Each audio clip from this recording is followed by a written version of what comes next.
This is such an intriguing film. Was there something about the way Brandon was described to you, or even the premise that drew you to be a part of the movie? Yeah, so I think for me, going back to how I got involved in the project, Adam, one of our producers, had reached out to me to get to get lunch. Me and him went to the same college, and he had brought I believe he brought a script and a lookbook with him. And I remember him telling me about this film that he was producing, and he brought the lookbook. And just I remember him talking about the social justice aspect and this character that he felt would be really right for me. And just looking at the lookbook, I was like, "Yo, this is one. This film feels like it's for a really good cause, and it's telling a very important story. And the character that I'll be able to play has a story that I've seen time in and time out that doesn't feel like it gets the I haven't seen it done the way that we were able to do it, and I was really proud of being able to step in that role and then also help bring a little bit more out of that character too. Because yeah, it allowed me to stretch my muscle in a different way, and I'm thankful for Sam and Will for putting together this film, and allowing me to and bringing me in and allowing me to play that character. Do you remember then how Brandon was originally described to you? He was I can't honestly. I just remember that he was like the mom's friend who sold drugs in order to help, and he was helping out with her, like helping her take care of the of I was gonna say Robbie of Leo. And yeah, and I think it was mostly just like that. It was mostly like just like a friend who, ends up getting I mean, spoiler alert, ends up getting arrested. That's in the And I trailer. think I'm sorry. That's in the trailer. Yeah, right, right. So I'm like, there it is. But yeah, I think, and then we did do some more work on the character as well. We added a couple of scenes that helped beef the character up a little bit too. What's the backstory you were given between Brandon and Maria? Brandon and I'm sorry, Maria. Sophia. Yeah, Sophie, excuse me. Yeah.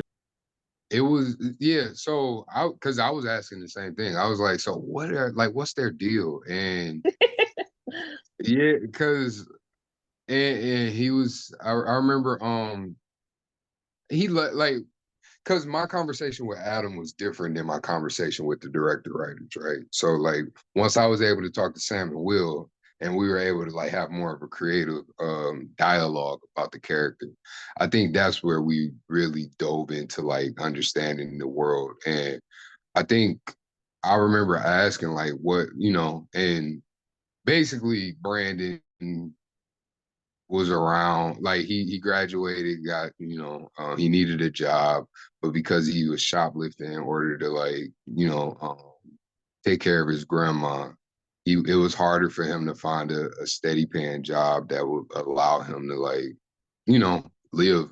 And he had bought weed from Sophie Marie Sophia at some point, and then um he just went back to her and was like, "Hey, I need a job," and she was like, "Well, I need to expand." So I think they both leaned on each other because they needed each other, and it kind of turned into a friendship. Um, and I think on Brandon's end, he was hoping that there were, you know, that it was more than just a friendship. And I think on her end, I don't think Sophia has much bandwidth for anything other than friendship. And So yeah, she's focused on business and motherhood is really the two and making a life for her and her son really is truly what's going on. I have Yeah, to ask you about working with Jeff Kober because that scene where Brandon does get arrested is so powerful and yeah, scary and yeah, intense. Certainly, it's acting, but for you, there must be something personal going through your mind when you're there on face down in the grass.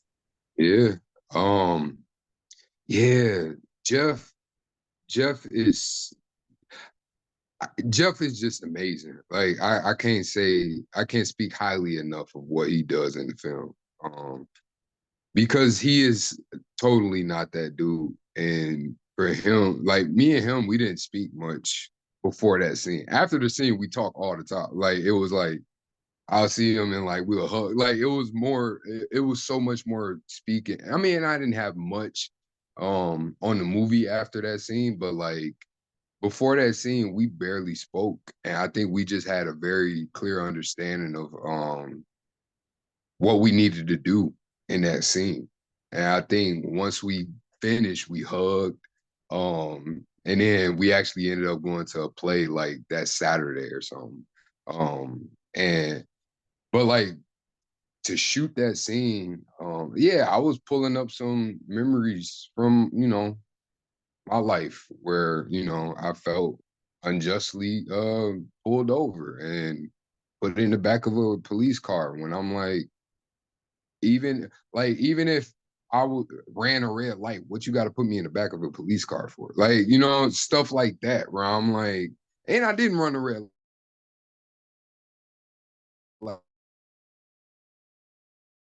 I did it pulled on some like real life experiences for me. And I think I was glad that I was in the scene with him because he um you could tell that it was taking a toll on him, but you could also see that he was going to deliver his scene like he needed to, and he was going to be in it, and he understood the weight of being honest in that scene, And I think sometimes people can phone it in um, with a fear of not being seen this way because they played it so well.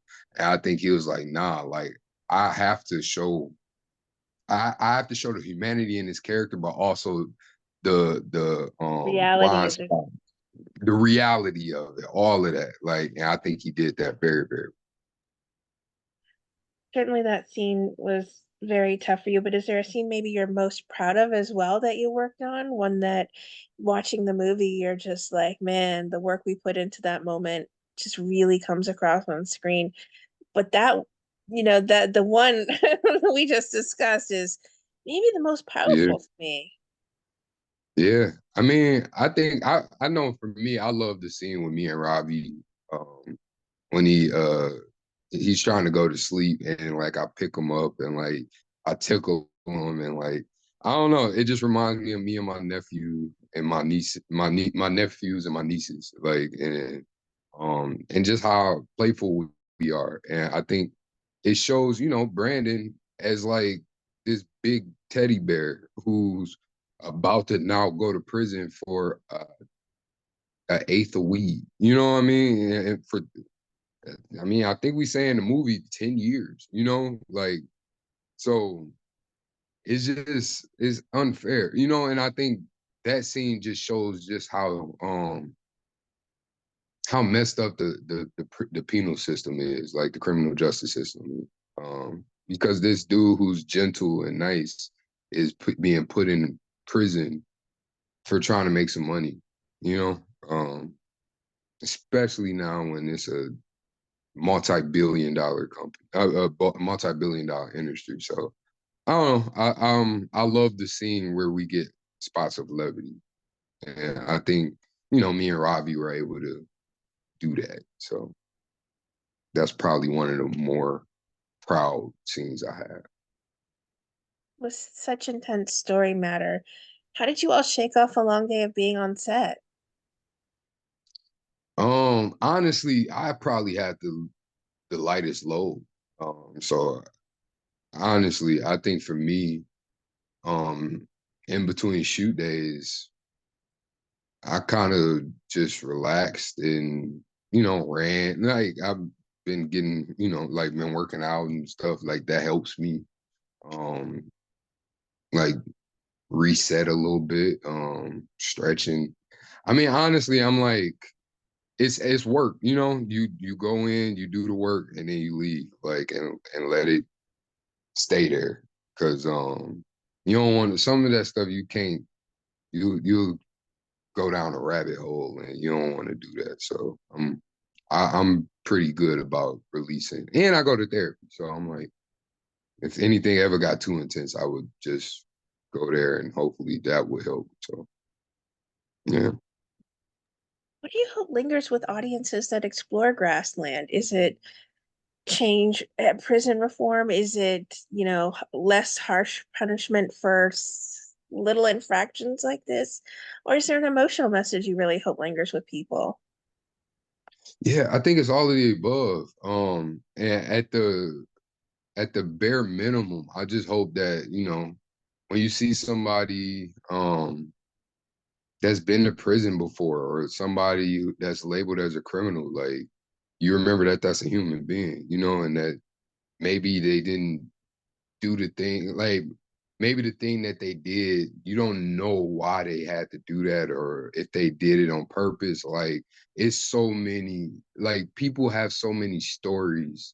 And I think sometimes, or a lot of times, we just kind of, especially now, we take narratives and run with them, and we're so judgmental and we point fingers, and it's just like, if nothing else, if this movie can just help people to look at each other as people a little bit more, I will be happy. Now, granted, like I would like to see, more people voting, more people reaching out to their legislators, more people doing, like helping criminals, like it, or former incarcerated people getting back into like society. That would be great. I would love that. But I don't even want to put that on everybody. I'm like, if we can just change our minds, I think that would be a real big win. So that's where I start at.